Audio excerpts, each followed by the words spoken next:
తేజ న్యూస్కి స్వాగతం. శ్రీ కాళికాదేవి మనశ్శాంతి ప్రసాదిస్తుంది.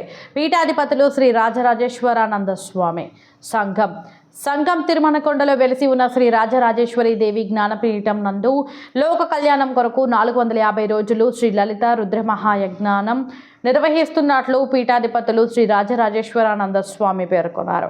ఈ సందర్భంగా శనివారం 12వ రోజు భక్తి శ్రద్ధలతో నిర్వహించిన ఈ కార్యక్రమంలో పీఠాధిపతి శ్రీ రాజరాజేశ్వరానంద స్వామి భక్తులను ఉద్దేశించి అమ్మవారి కాళికాదేవి అవతారంను వివరించారు. కాళికాదేవి త్రిగుణాతీతురాలు, పరబ్రహ్మ స్వరూపిణి, యోగినీదేవి. అమ్మవారి రూపాన్ని, నామాన్ని స్మరించిన మన్యం ఇంద్రియ నిగ్రహ మనశ్శాంతి లభిస్తుందని స్వామి వివరించారు. అమ్మవారి దశ మహావిద్యలలో కాళికాదేవి మొదట విద్య అని వివరించారు.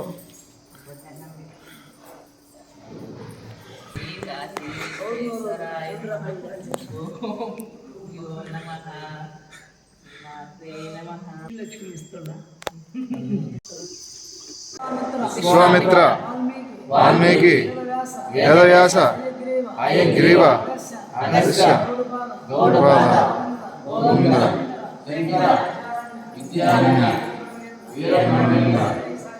శ్రీ సాయినాథ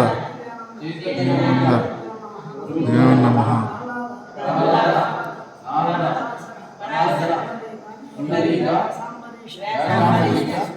శ్రీ సద్గురు శ్రీ రాజరాజేశ్వర స్వాహం. ఓం ఐం హ్రీం శ్రీం ఐం క్లీం సౌహం సర్వసిద్ధి ప్రదే సర్వసంప్రదే సర్వప్రియంకరి సర్వమంగళాకరిణి సర్వసౌభాగ్యదాయిని సర్వార్థసాధక చక్రస్వామినే నమః. స్వాహం.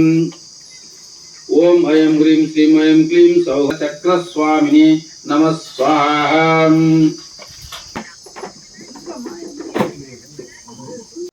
ఓం శ్రీ రాజరాజేశ్వరి దేవి నమ. ఓం శ్రీ కాశీశ్వేశ్వర స్వామి. సర్వ గురుభ్యో నమ, సర్వ ఋషిభ్యో నమ, సర్వదేవతాభ్యో నమ. నెల్లూరు జిల్లా సంఘం శ్రీ రాజరాజేశ్వరి దేవి సమేత కాశీశ్వేశ్వర స్వామి జ్ఞానపీఠం నందు మేము ప్రతి సంవత్సరం లోక కళ్యాణం, విశ్వశాంతి, ధర్మ సంస్థాపనార్థం, సమృద్ధి, వర్ష, పాడి పంటల కోసం లలితా రుద్రమాయాగాన్ని నిర్వహిస్తున్నాం.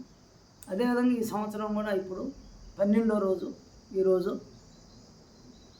ఇది లోకం క్షేమంగా ఉండాలని, 2 దేశాల మధ్య యుద్ధాలు కానీ, 2 రాష్ట్రాల మధ్య సమస్యలు కానీ, ప్రజల్లో ఐక్యభావం, సోదరభావం పెరగాల, ఆధ్యాత్మిక చింతన పెరగాలనే ఒక ఉద్దేశంతో లలిత అంటే రాజరాజేశ్వరి దేవి, రుద్ర అంటే కాశీశ్వేశ్వరుడు, శివపార్వతులు ఇద్దరిని కలిపి ఈ ఆశ్వీజ మాసంలో మనకి ఏముంటుందంటే అమ్మని పూజలు చేసుకుంటాం.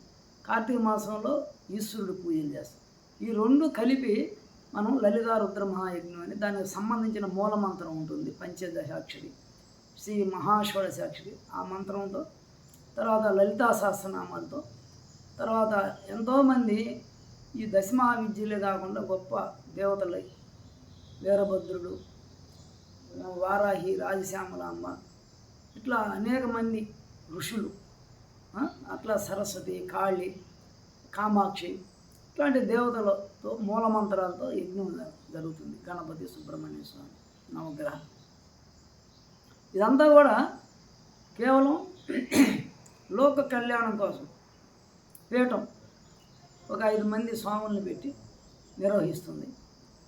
భక్తులు వచ్చి కూర్చోవచ్చు, ఎవరైనా కూర్చోగలిగితే వాళ్ళు తోచింది ఇస్తే ఇవ్వచ్చు, ఇవ్వకపోయినా ఇబ్బంది లేదు. ఈ కార్యక్రమం అయితే జరిగిపోతుంది అద్భుతంగా.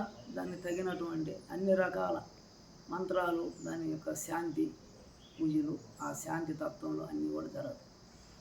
మనం ఈరోజు దశమహావిద్యల్లో రోజుకు ఒక దేవతను చెప్పుకోవాలనుకున్నాం. ఈరోజు శ్రీ కాళికాదేవి. కాళికాదేవి అంటే ఎవరు?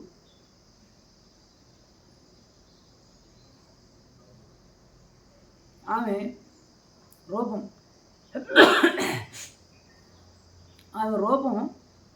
చూసేదానికి నల్లగా ఉంటుంది. ఆమె మెడలో పుర్రెలు వేసుకొని ఉంటుంది, 4 చేతులు. ఆమె ఏ విధంగా ఆమె 4 చేతుల్లో ఆమె స్వాధీనం చేసుకున్నది అంటే పార్వతీదేవి తపస్సు చేసి కాళికాదేవిగా మారింది. ఆ తపస్సులో శ్వాసని జయించి మనసుని జయించి ఆ ఇంద్రియాలన్నీ జయించి తనలో ఉండే దుర్గుణాలన్నింటిని కూడా జయించినప్పుడు సాధకుడు కాళికాదేవి అవుతాడు. మనం కూడా అమ్మవారిని ఉపాసిస్తే మన ఇంద్రియ సుఖాలు కావాలని మనసు కోరుకోవడం కానీ, ఏదైనా ఇంద్రియాలు బాధిస్తుంటే మనకి అశాంతి ఉంటే మనశ్శాంతి లేని స్థితిలో కాళికాదేవిని ఉపాసిస్తే మనసు ప్రశాంతత వస్తుంది. అంటే అన్ని కోరికల్ని జయించగలము, అన్ని వ్యామోహాలు జయించి పరమాత్మ వైపు సహస్రారం వైపు ప్రయాణం చేస్తుంది మనసు. అందుకని కాళికాదేవిని ఉపాసిస్తే మనం కూడా అమ్మని యొక్క ఆ తత్వం ఏదైతే ఉందో ప్రశాంతంగా అని, ఆమెలో ఎలాంటి గుణాలు లేవు, త్రిగుణాతీతురాలు, త్రిగుణాలు లేవు, రజోగుణం తమోగుణం సత్వగుణానికి అతీతురాలు కాళికాదేవి.